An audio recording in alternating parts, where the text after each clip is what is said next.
Assalamualaikum warahmatullahi wabarakatuh.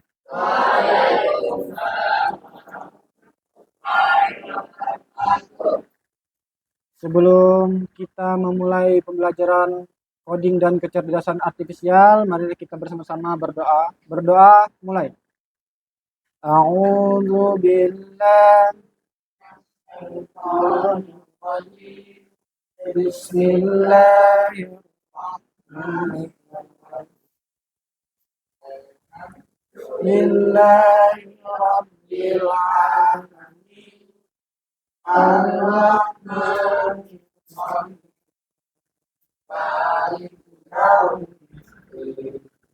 Iyyaka na'budu wa iyyaka nasta'in. Ihdinas siratal mustaqim. Siratal ladzina an'amta 'alaihim ghairil maghdubi 'alaihim waladdallin. Rabbi shrah li sadri wa yassir li amri wahlul 'uqdatam min lisani yafqahu qawli. Rabbi ilma warzuqni fahma waj'alni minas sholihin. Wa sallallahu sayyidina Muhammad wa ala sayyidina Muhammad walhamdulillahi rabbil alamin.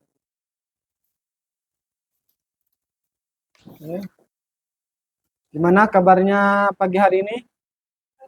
Alhamdulillah.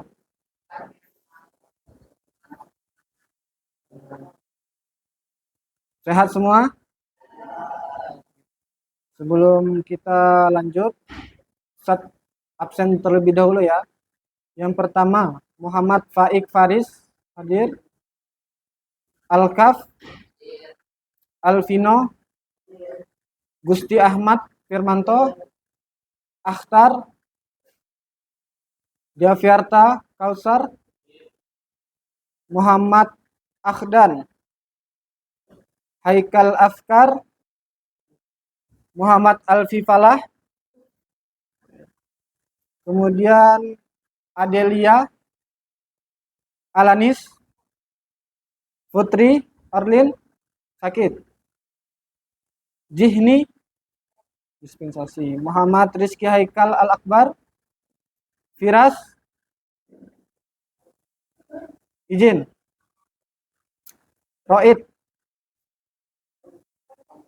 Pramuka, Mustafa, Raja, Alif, yang terakhir Gilang. Izin ya. Oke. Hari ini kita akan mengenal terkait dengan faktor-faktor yang mempengaruhi kualitas data dan dampaknya terhadap hasil KA. Apa? Faktor-faktor yang mempengaruhi kualitas data dan dampaknya terhadap hasil KA. Apa itu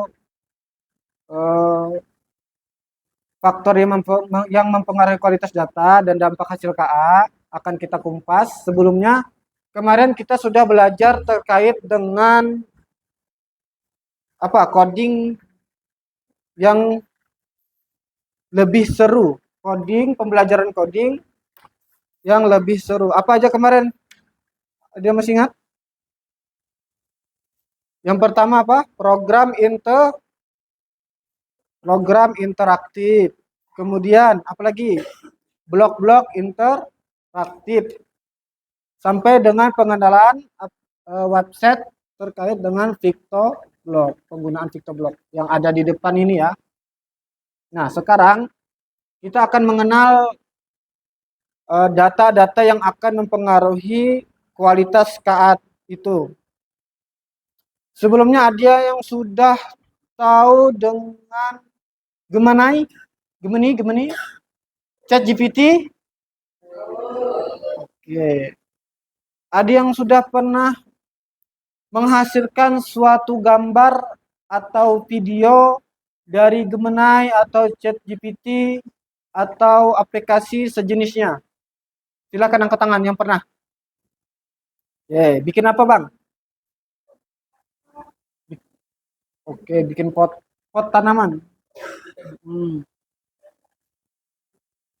Nah, terkait dengan pengaplikasian kualitas data dengan kecerdasan artifisial ini, hasil dari AI itu bergantung dengan apa yang kalian tulis atau yang biasa kita kenal dengan prompt.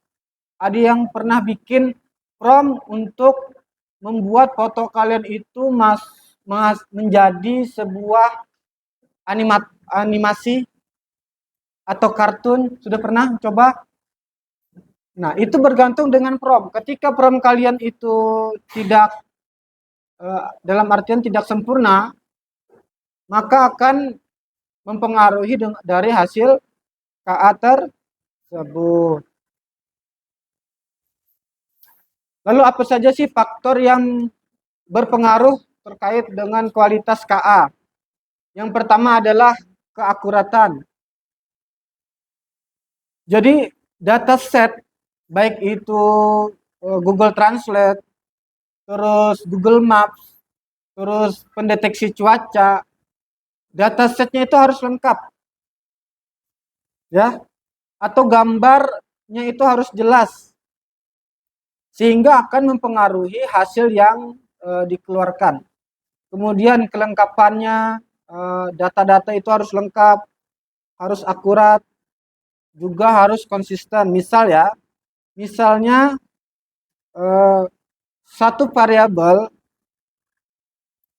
menyatakan bahwa seseorang itu lahir pada tahun 1990. Tetapi variabel lain menyebutkan usia mereka adalah 25 tahun pada tahun 2024.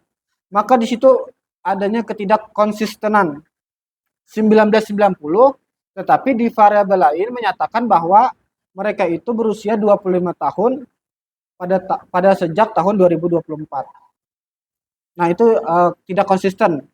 Kemudian yang ketiga adalah relevansi. Relevansi data mengacu pada dataset, sehingga jika peneliti itu sedang membangun suatu model, misalnya pendeteksi cuaca nih, prediksi cuaca, apakah hari ini hujan, panas, atau bersalju misalnya, maka dataset itu harus relevan dan akurat. Jangan dataset yang tahun 50 tahun ke belakang atau 10 tahun ke belakang, maka akan tidak akurat. Kemudian ada yang kelima, itu ketepatan waktu. Dataset itu harus relevan dengan waktu penelitian. Misalnya tadi penggunaan cuaca yang kita kumpulkan 10 tahun yang lalu, kemudian digunakan untuk memprediksi minggu depan, maka akan tidak sesuai. Hasilnya itu tidak sesuai dengan keadaan sekarang.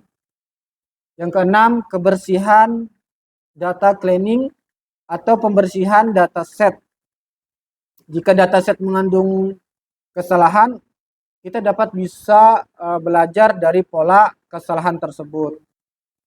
Yang terakhir adalah keamanan dan privasi data. Makanya setiap aplikasi-aplikasi itu kita disuguhkan dengan pernyataan apakah kita menyetujui untuk aplikasi itu mengakses data-data keamanan kita. Ketika kita menyetujuinya, maka konsekuensinya adalah data-data itu akan aplikasi baca untuk menghasilkan sebuah, baik itu jawaban, gambar, atau mendeteksi perangkat di laptop atau handphone kita.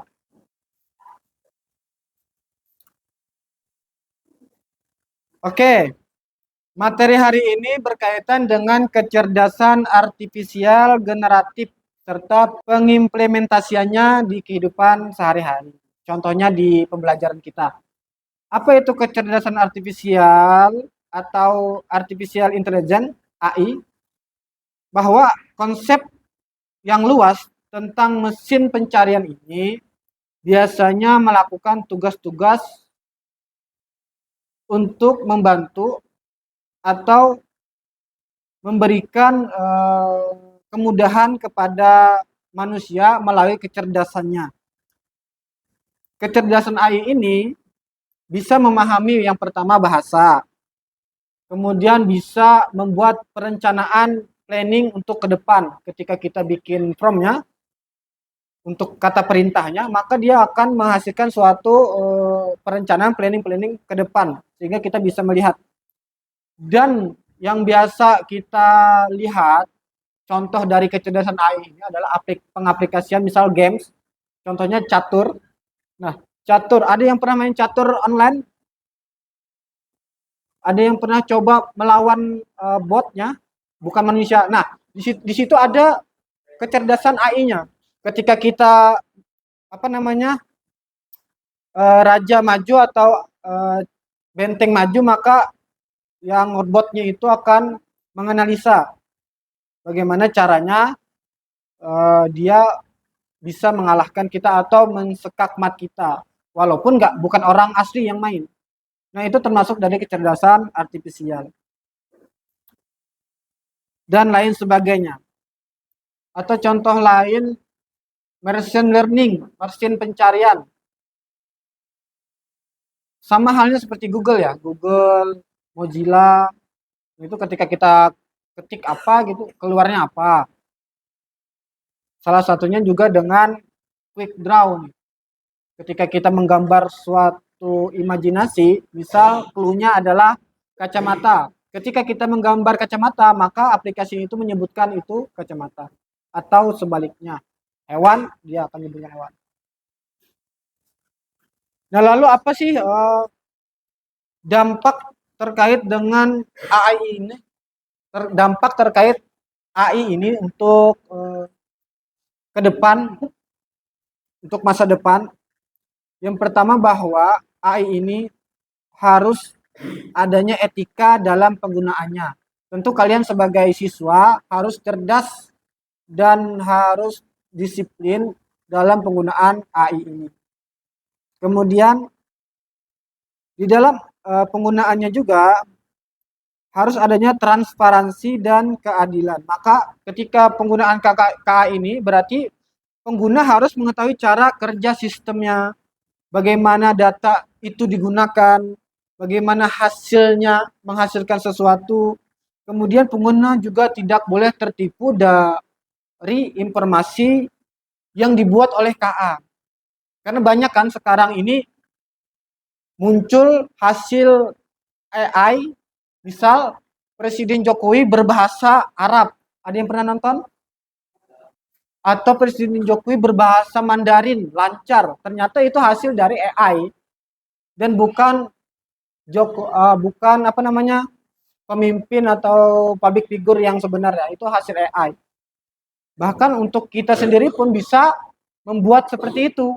Bisa mungkin Alif bikin video berbahasa Arab misalnya. Videonya Alif bisa berbahasa. Padahal kenyataannya Alif mungkin kurang bahasa Arabnya. Nah, dengan AI itu kita bisa menggunakannya. Lalu risiko dari AI ini adalah terkait dengan hak cipta. Ada dulu sempat viral terkait dengan tungtung sahur. Apa itu namanya? Anomali tungtung sahur. Nah, itu nggak bisa yang membuat itu mengklaim bahwa itu ciptaan dia. Karena itu kan dihasilkan oleh AI. Dia nggak bisa membuat atau mengajukan hak cipta. Jadi semua orang bakal bebas menggunakannya. Tungtung sahur itu ya. Lalu apa sih risiko dari penggunaan KA ini? Yaitu dari segi banyaknya manfaat, penggunaan juga memiliki risiko. Yang pertama adalah penyalahgunaan. Tadi kan hoax, nah itu berita-berita hoax, ya video negatif. Kemudian terjadi dilema biasnya sebuah data dan hasil data itu menjadi ambigu gitu. Ini asli atau enggak? Ini asli atau enggak? Nah, itu yang terjadi ketika AI ini dikembangkan oleh orang-orang yang mengerti terkait dengan kecerdasan artifisial. Kemudian pelanggaran privasi serta keamanan data. Nah, ini penting nih. HP-HP kalian sebelumnya sudah pernah menggunakan keamanan handphone menggunakan sidik jari? Nah, itu termasuk dari kecerdasan artifisial. Karena ketika jari ini kita scanning ya di handphone, maka handphone itu mendeteksi bahwa jari yang menekan layar HP itu pemilik aslinya. Ada yang pernah coba gak sekedar jempol, tapi misal ya, yang scanning pertama jempol, kedua telunjuk, ketiga jari tengah, jari manis, kelingking. Ada yang pernah coba? Nah, silahkan yang belum pernah silahkan dicoba. Ketika sudah selesai sandi dari sidik jari ini, maka semua jari kita itu bisa dipakai, nggak cuma jempol. Jadi jari telunjuk bisa, ini bisa. Dan kelemahannya itu, jadi orang yang mendaftarkan sidik jarinya di handphone bisa membuka. Saya pernah coba ketika teman saya menggunakan keamanan sidik jari di handphonenya dan ada kesempatan saya membuka handphonenya, saya daftarkan sidik jari saya diam-diam dan alhasil bisa saya mengakses handphonenya. Nah, itu kekurangan dari keamanan sidik jari. Sekarang kan pengamanannya menggunakan pengenalan wajah. Jadi ketika kita ibaratnya pembayaran Shopee misal, kita akan ada pengenalan wajah dari aplikasi. Ini Ustadz nampilkan terkait dengan website Quick Draw. Ada yang pernah coba? Angkat tangan. Yang pernah coba? Sama sekali belum pernah. Oke, nanti Ustadz kasih waktu kita mengakses Quick Draw. Silahkan buka Google-nya atau Chrome-nya. Silahkan buka Quick Draw di website masing-masing.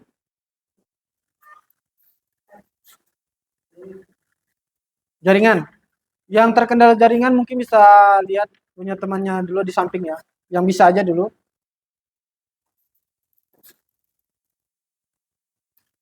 Nah, dari kecerdasan AI generatif ini tentunya akan mempermudah aktivitas atau kegiatan kita sehari-hari. Sudah? Sudah semua? Quick Draw.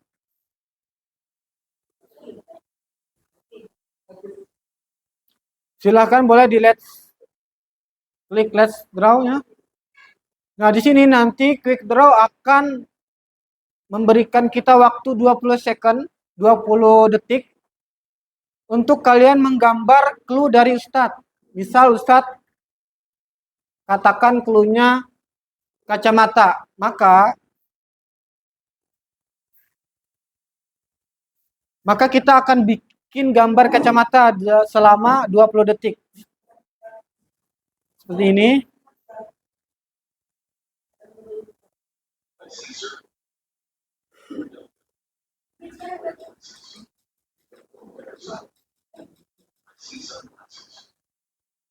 Kemudian gambar kedua sama lingkaran, misalnya kita bikin clue matahari. Boleh dicoba silahkan.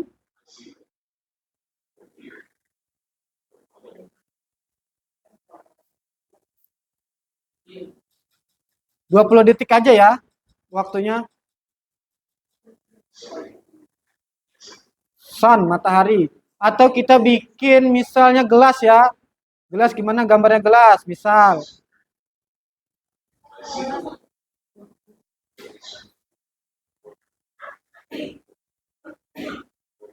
Nah, dari website ini kalian akan dilatih terkait dengan kreativitas menggambar kalian. Atau menggambar tongkat, misal. Yang nggak bisa, lihat teman sampingnya aja ya. Sementara dulu.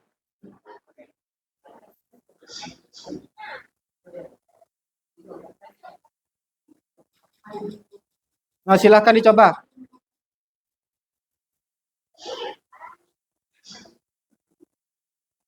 Atau kalian mau menggambar, misalnya menggambar apa bulan, misal bulan sabit.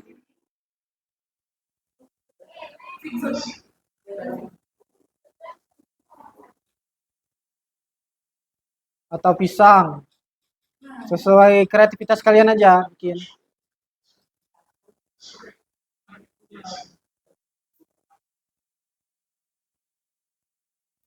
Atau gambar, misalnya gambar burung ya.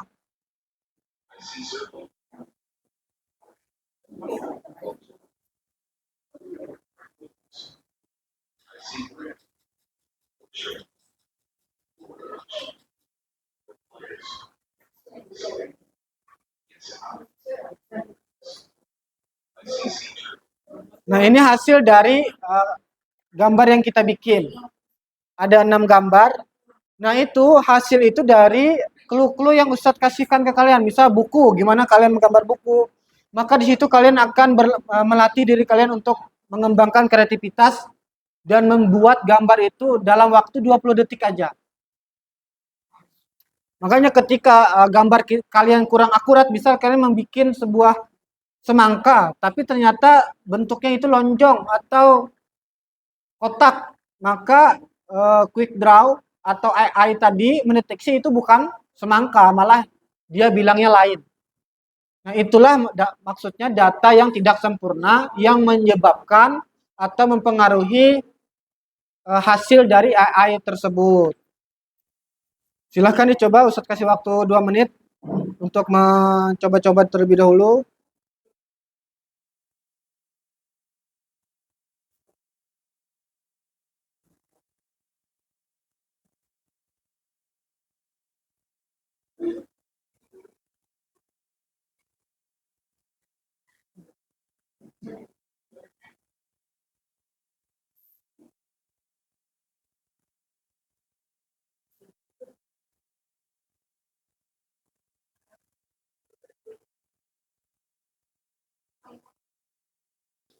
Oke, nah benar atau tidaknya dari hasil quick draw itu tergantung dari cara kalian menggambar. Sehingga AI itu membaca. Makanya kan tadi Ustadz jelaskan bahwa ketika hasil atau prompt yang kalian bikin itu tidak lengkap, maka AI akan mendeteksi juga atau menghasilkan dengan tidak lengkap. Sama halnya dengan quick draw. Ketika gambar kalian tidak sesuai dengan kenyataan atau benda yang kalian ingin buat, maka terdeteksi salah semua gitu. Oke, sekarang bisa diperhatikan Ustadz, taruh dulu handphonenya. Boleh? Oke, taruh dulu. Kita akan mencoba chat GPT. Tapi sebelum itu Ustadz akan jelaskan terkait dengan apa yang mempengaruhi keakuratan data. Bahwa yang mempengaruhi keakuratan data itu adalah kesesuaian gambar atau kalimat fakta yang sebenarnya pertama. Kemudian dataset itu menghasilkan atau dikatakan berhasil apabila data yang kita masukkan itu valid, tidak bias, sehingga hasilnya juga akurat. Kemudian data-data yang relevan, contohnya seperti tadi ya, misalnya kita membuat aplikasi pendeteksi cuaca, kemudian yang kita masukkan malah data penjualan, maka itu juga nggak sesuai. Sama halnya dengan yang kelima, kalau nggak salah, perlindungan database dan keamanan. Maka harus keamanan privasi itu menjamin penggunanya. Kemudian ketepatan waktu. Oke, silahkan Ustadz kasih waktu untuk membuka Google Chrome-nya lagi atau Google, buka chat GPT-nya. Sudah ada? Kalau sudah ada silahkan buka. Gemini boleh, chat GPT boleh, AI CC boleh, boleh. Nah, bisa dilihat juga ya di atas ya, layar di atas. Ustadz pastekan terkait dengan sebuah prompt perintah. yang menghasilkan, yang membuat gambar itu menjadi gambar animasi. Misal ya, kita cari di sini gambar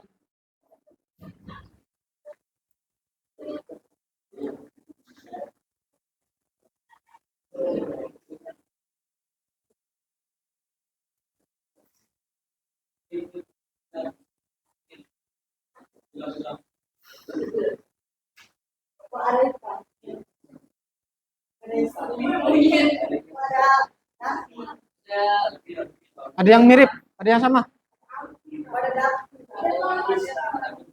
Oke, silakan. Mungkin kalau di laptop Ustadz fotonya foto monyet, mungkin di HP kalian bisa foto pribadi. Silakan, Ustadz kasih waktu. Kemudian promptnya kita masukkan dulu gambarnya seperti biasa ya ini. Masukkan gambarnya, image-nya. Kemudian promptnya kita pastekan. Kemudian kita enter, maka akan menghasilkan gambar. Nah, prompt ini adalah perintah atau kalimat untuk membuat animasi di depan komputer, kemudian di belakang komputer itu ada box ya, box Bandai ini, sehingga hasilnya akan bentar ya. Ada yang sudah punya promptnya? Boleh dicoba. Jangan foto Ustadz ya. Boleh. Silakan masuk.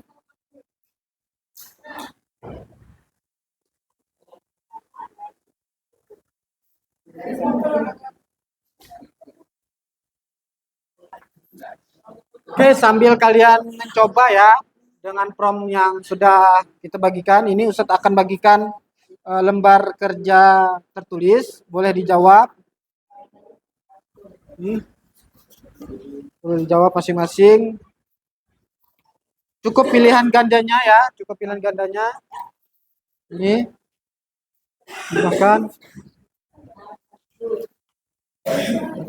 dibagikan ke belakang. Boleh dipegang, jangan sampai terbang. Bisa kasih nama, boleh dijawab juga. Ada yang bisa? Nah, di situ ada pilihan soal-soal 1 sampai 5. Boleh dijawab ya. Apa yang mempengaruhi keakuratan data? Jika dataset tidak lengkap, apa yang terjadi? Contoh data yang tidak relevan seperti apa? Faktor yang berhubungan dengan perlindungan pribadi apa? Kemudian penggunaan data cuaca yang akurat untuk memprediksi cuaca.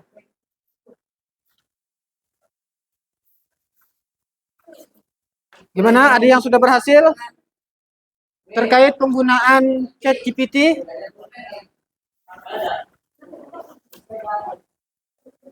Oke, bisa diperhatikan Ustadznya, Pino?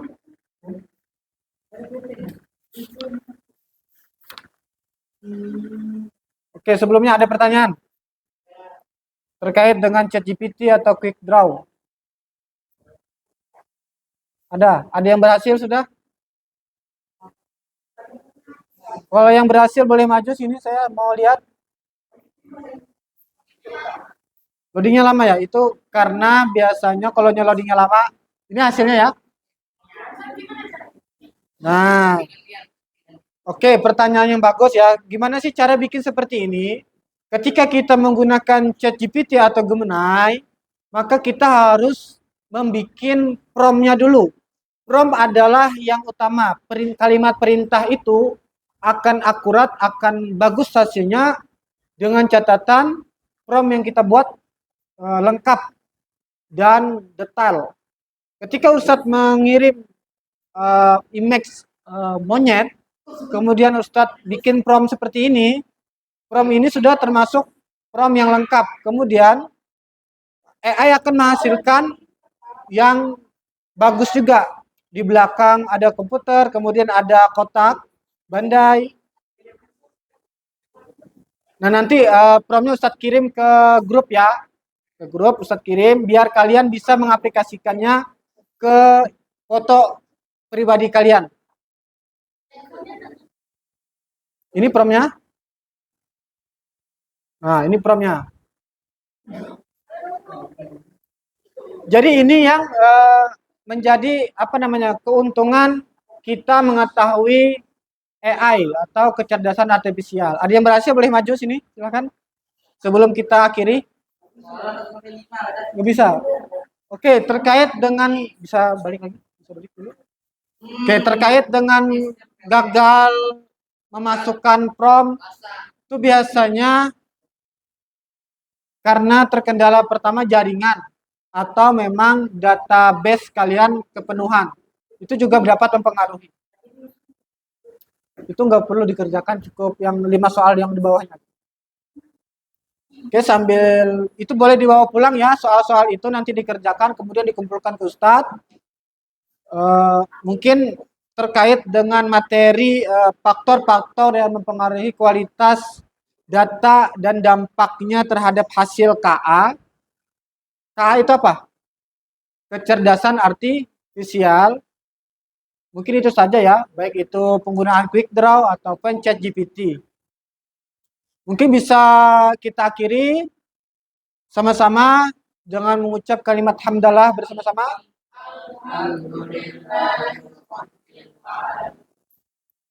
Evaluasinya adalah minggu depan kita akan mengembangkan lagi promnya. Kemudian yang gagal-gagal tadi mungkin bisa di lain waktu untuk datangin Ustadz terkait dengan kegagalan prom ataupun quick draw, nanti Ustadz bantu. Oke. Sekian dari Ustadz. Assalamualaikum warahmatullahi wabarakatuh.